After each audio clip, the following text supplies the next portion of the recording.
लेकिन देखने में ऐसा लगा था जैसे उसकी आंखों से जान चली गई हो। उसका शरीर एकदम बेजान लग रहा था। उसी इमरजेंसी रूम के बाहर खून से लथपथ दो और फौजी अपने फटे हुए यूनिफॉर्म में हैरान परेशान दिख रहे थे। शायद वो डॉक्टर्स के बाहर निकलने के इंतजार में थे।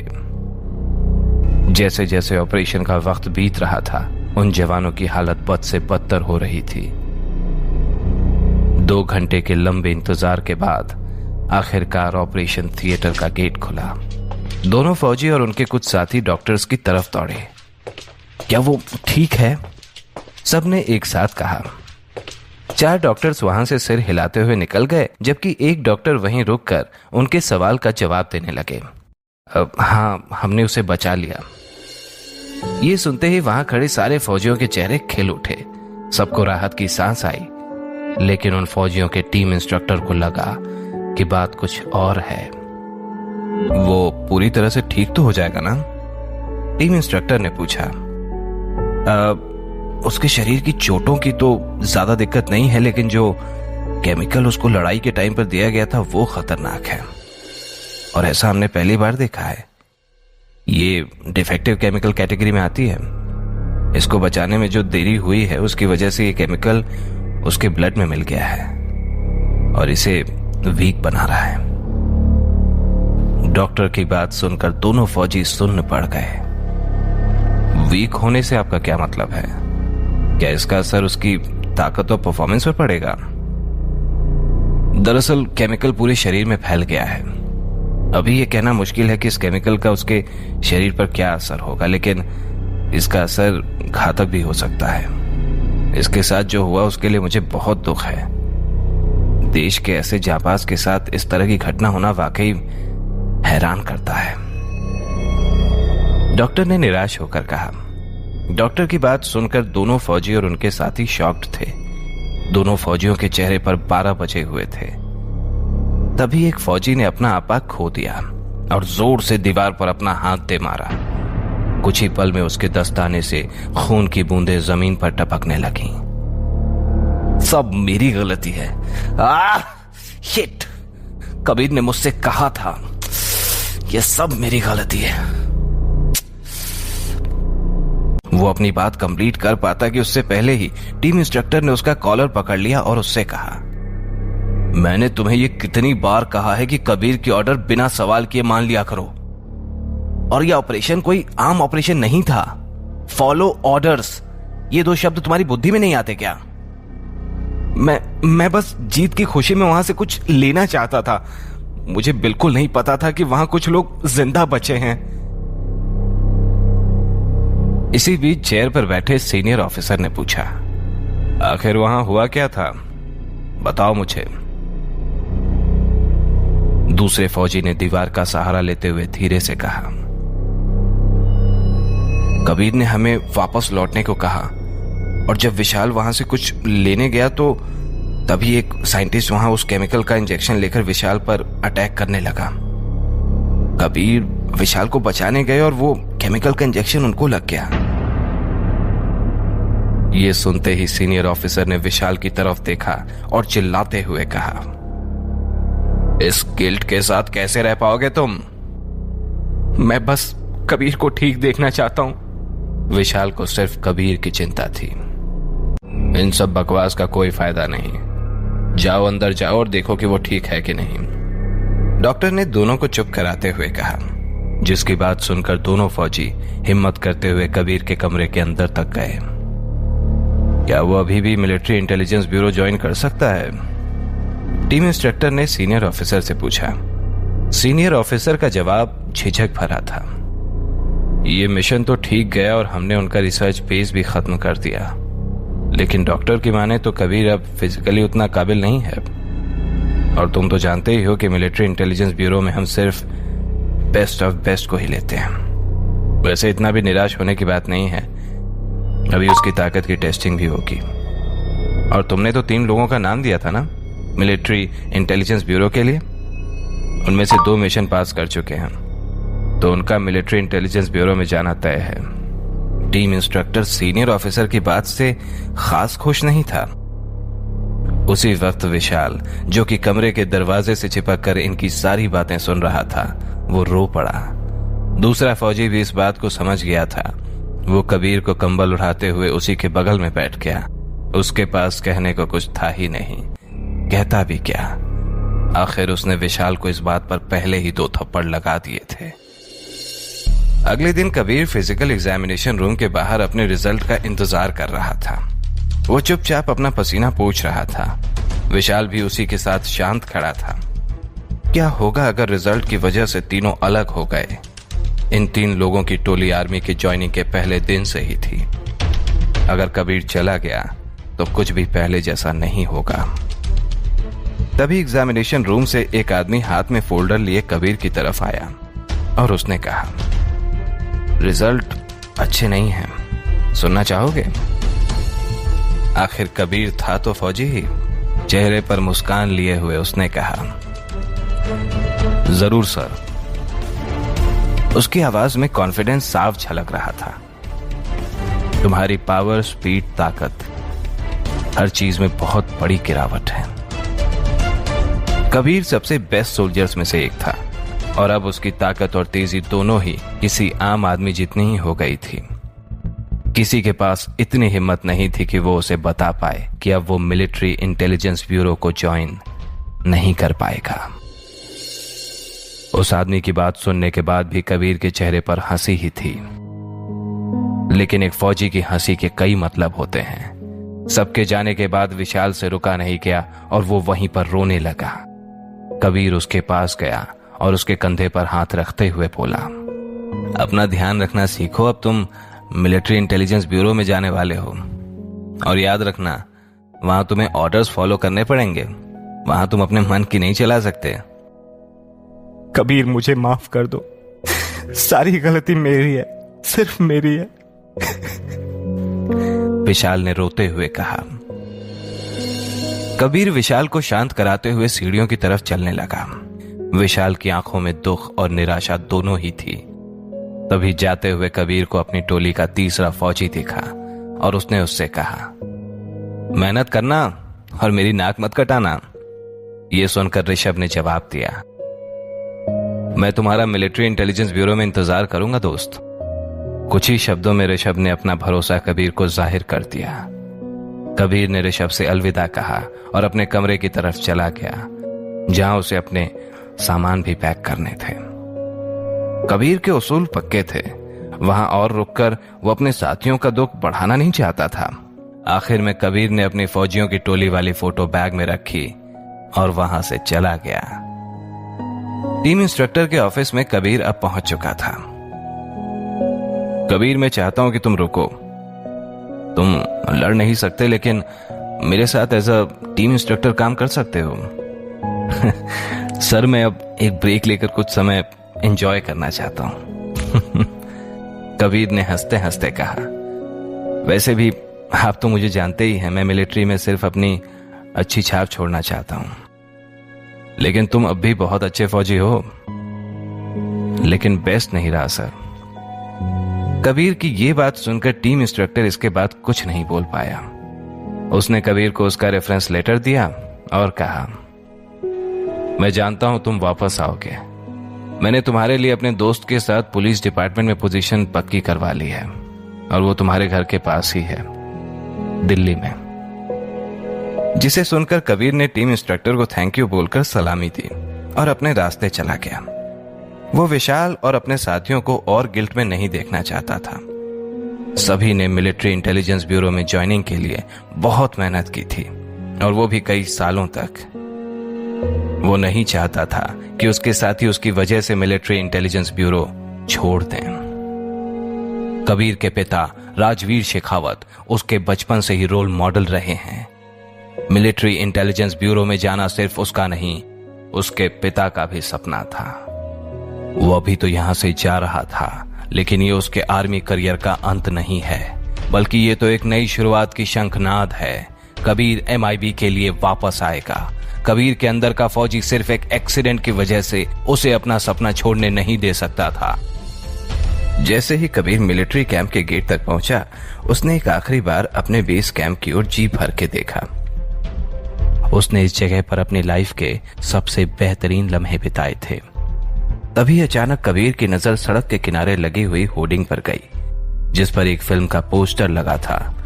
फिल्म के पोस्टर में मशहूर बॉलीवुड एक्ट्रेस जेनिफर एक बेहद खूबसूरत राजकुमारी के गेटअप में थी और ऐसा लग रहा था मानो वो कबीर को ही घूर रही हो। ये देखकर तुरंत कबीर की आंखों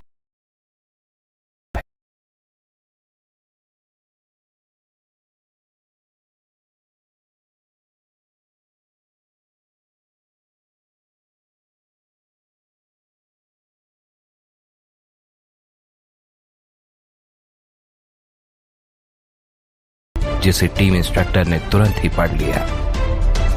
ये तो फेमस एक्ट्रेस जेनिफर है ना, तुम जानते हो इसे? टीम इंस्ट्रक्टर ने पूछा। जानना शब्द कबीर और जेनिफर के रिश्ते के लिए एक अंडरस्टेटमेंट था। ये सवाल सुनकर कबीर के जहन में मानो यादों का जैसे एक तूफान सा आ गया और वो टीम इंस्ट्रक्टर के सवाल का जवाब दिए बगैर ही आगे बढ़ गया। क्या कबीर MIB में वापसी कर पाएगा? कैसी रहेगी उसकी MIB के बाद की जिंदगी? जानने के लिए सुनते रहिए ये शो सीक्रेट फौजी।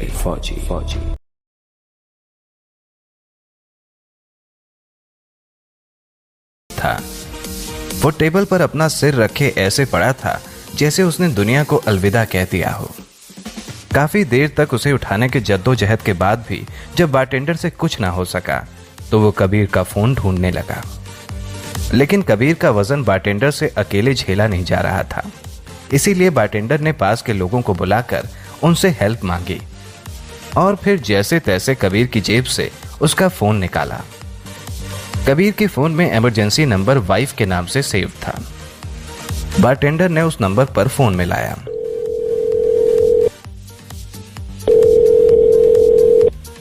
काफी घंटी बजने के बाद आखिरकार किसी ने फोन उठाया। फोन की दूसरी साइड से किसी लड़की की आवाज आई। हेलो। उसकी मीठी और सॉफ्ट आवाज सुनकर बारटेंडर 2 मिनट तक कुछ बोल ही नहीं पाया। 2 मिनट रुकने के बाद बारटेंडर ने कहा, क्या आप इस फोन के मालिक की वाइफ हैं? दूसरी तरफ से कोई जवाब नहीं आया। बारटेंडर ने फिर से पूछा, हेलो, आप इन सर की वाइफ हैं? आखिर कबीर इस हालत में कैसे पहुंचा? कौन है वो लड़की जिसका नंबर उसने वाइफ के नाम से सेव कर रखा था?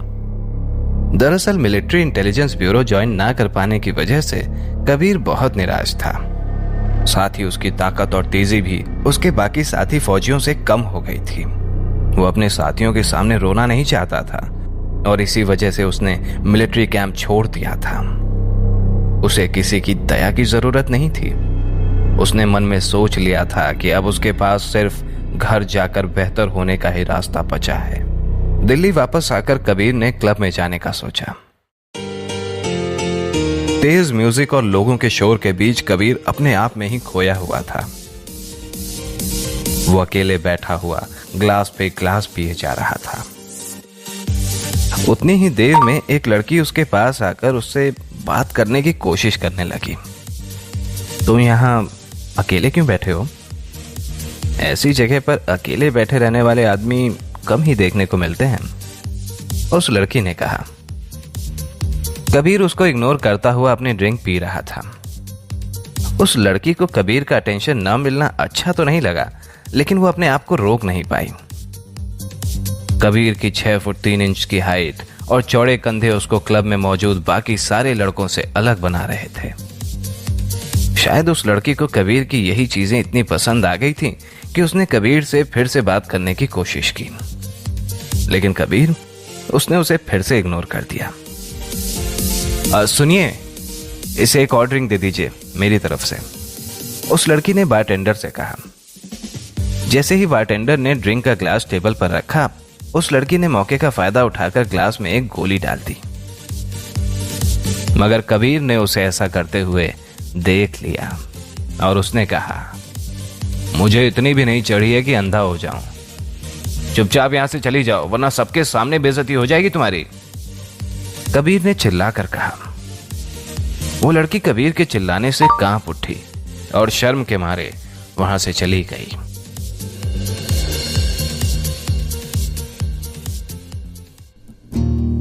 शहर में आज Kapoor and sons entertainment company की एक पार्टी चल रही थी, जिस पार्टी में कई खूबसूरत लड़कियां थीं, लेकिन सबकी नजर जेनिफर पर थी। जेनिफर ने आज एक बहुत ही सुंदर ड्रेस पहनी हुई थी और उसके घुंघराले बाल उसके चेहरे की नूर को और बढ़ा रहे थे। उसके चेहरे में एक अलग ही चमक थी। पार्टी के सारे मर्द सिर्फ उसकी ही सुंदरता को निहार रहे थे, और तो और सारी औरतें भी अंदर ही अंदर जेनिफर की तरह ही बनना चाहती थीं। सब जेनिफर को सिर्फ इसलिए नहीं देख रहे थे क्योंकि वो सुंदर थी। जेनिफर को हाल ही में बॉलीवुड की नेक्स्ट सुपरस्टार का अवार्ड मिला था, और वो सिर्फ एक एक्ट्रेस ही नहीं बल्कि एक कमाल की सिंगर भी थी।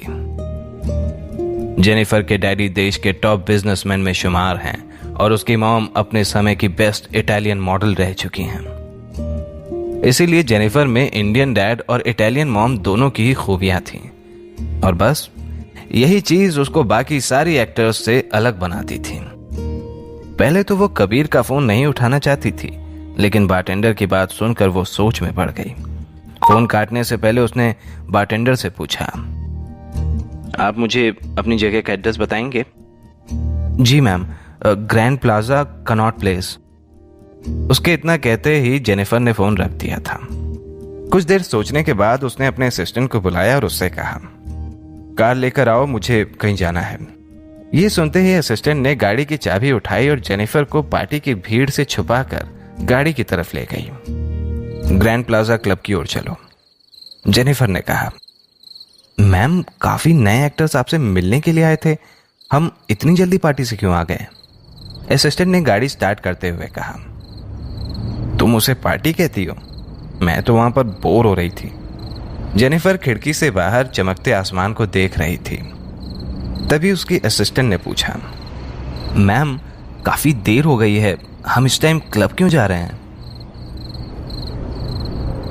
जेनिफर ने इस बात का जवाब नहीं दिया और आसमान को ही निहारती रही। थोड़ी ही देर में उनकी गाड़ी ग्रैंड प्लाजा क्लब तक पहुंच गई। वो जगह जेनिफर के लायक नहीं थी। अगर बॉलीवुड की इतनी बड़ी स्टार उस क्लब में आ जाती तो हंगामा होने में देर नहीं लगती। इसी वजह से जेनिफर ने खुद ना जाते हुए अपने असिस्टेंट को क्लब के अंदर जाने को कहा। कीर्ति, तुम अंदर जाओ और अंदर से कबीर शेखावत नाम के इंसान को लेकर बाहर आ जाओ। कीर्ति काफी सारे सवाल पूछना चाहती थी, लेकिन उसने इस समय जेनिफर की बात बिना किसी सवाल के ही मानना सही समझा। वो अंदर गई और थोड़ी ही देर में कबीर को लेकर बाहर आ गई। कबीर नशे की हालत में ठीक से चल भी नहीं पा रहा था। कैसे भी करके कीर्ति उसे बाहर तो ले आई, लेकिन कबीर को गाड़ी में बिठाना बहुत मुश्किल था, और आखिरकार कबीर को गाड़ी में बैठाने के लिए जेनिफर को गाड़ी से बाहर आना पड़ा। जैसे ही जेनिफर और कीर्ति ने कबीर को गाड़ी में बिठाया, जेनिफर ने तुरंत कीर्ति से कहा, घर की ओर चलो। मैम, ऐसे किसी अनजान आदमी को अपने घर ले जाना सही है क्या? कीर्ति ने पूछा। उसे चिंता थी कि अगर कोई देख लेगा तो कल के अखबार में कुछ भी छप सकता है। जल्दी चलो, जेनिफर ने सख्त आवाज में कहा। कीर्ति ने गाड़ी शुरू की और घर की ओर ले ली। कीर्ति के मन में तब से कई सवाल उठ रहे थे, और आखिरकार उसने जेनिफर से पूछ ही लिया, मैम, यह आदमी है कौन? मैंने इसको आपके साथ पहले कभी नहीं देखा। ये मेरा पति है, जेनिफर ने सीधे शब्दों में जवाब दिया, लेकिन सिर्फ नाम का। ये सुन के कीर्ति का मुंह खुला का खुला रह गया।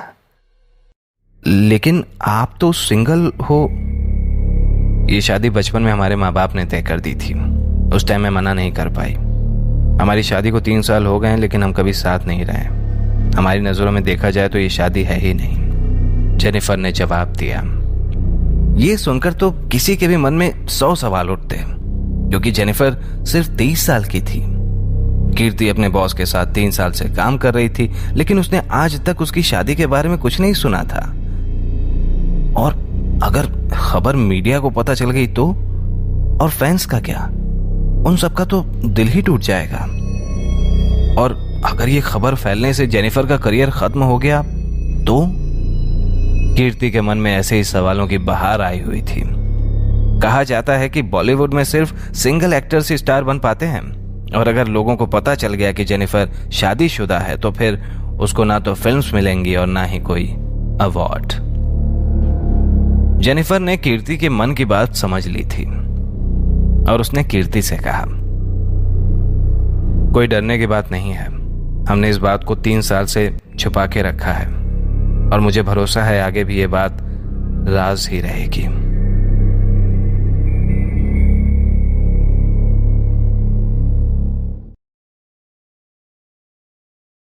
यहीं पे कहानी रुक जाए तो मन थोड़ा अटक जाता है ना?